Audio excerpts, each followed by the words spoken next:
ሰላም እንዴት ናችሁ? ሰይድ ነኝ። ይህ የሞባይል ጥገና ክፍል 17 ነው። በዚህ ክፍል በሶስት ስልኮች እንዴት ኮድ መክፈት እንደምንችል ነው የምናየው።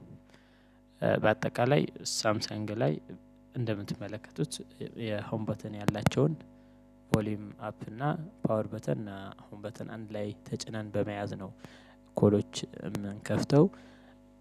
እንደየስልኩ ሁሉ ይለያያል። አሁን በሶስት ስልኮች ነው እዚህ ቪዲዮ ማሳያችሁ ማለት ነው። እዚህ ቪዲዮ ላይ ቴክኖ አለ፣ ህዋዌ አለ፣ ሳምሰንግ አለ። ሁሉም ለየራሱ አከፋፈት ስላለው እንዴት አድርገን ሞባይል ፎርማት ማድረግ እንደምንችል ነው በዚህ ቪዲዮ ማሳያችሁ ማለት ነው። የሃርድዌር ጥገና ለጀማሪ እስካሁን ስሰራው የነበረው ይህ የመጨረሻው ክፍል ነው። የሶፍትዌር ጥገና መማር የምትፈልጉ ሁለተኛ ቻናል አለኝ።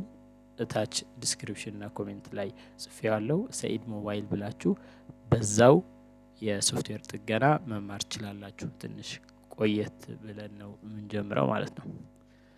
አሁን ይህ ስልክ የምትመለከቱት ቴክኖ ነው። እሱን ፎርማት ለማድረግ መጀመሪያ ኦፍ አድርጌዋለሁኝ። ሲበራ ፓወር በተን እና ቮሊዩም አፕ አንድ ላይ ተጭነን እንይዘዋለን። ከዛ መልቀቅ ነው።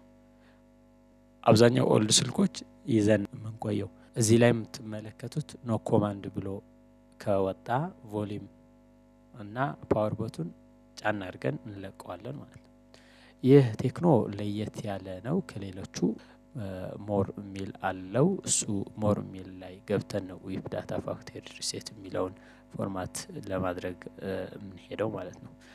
ከዛ ዊፕ ዳታ ፋክተሪ ሪሴት ብለን የስ እንላለን። ፎርማት ለማድረግ የሚለውን ሁሉም ስልክ ላይ አንድ አይነት ነው ማለት ነው። ከዚህ ቀጥሎ ያሉትን በቪዲዮ ላይ ጽሁፍ ስላለው ቪዲዮ ተመልከቱት። እኔ እዚህ አቆማለሁ ማለት ነው። ቪዲዮውን ሙሉ እዩት። ከዚህ ቴክኖ ቀጥሎ የሳምሰንግ እና የህዋዌ ስልኮች እንዴት ፎርማት እንደምናደርግ አሳያችኋለሁ ማለት ነው።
ነው።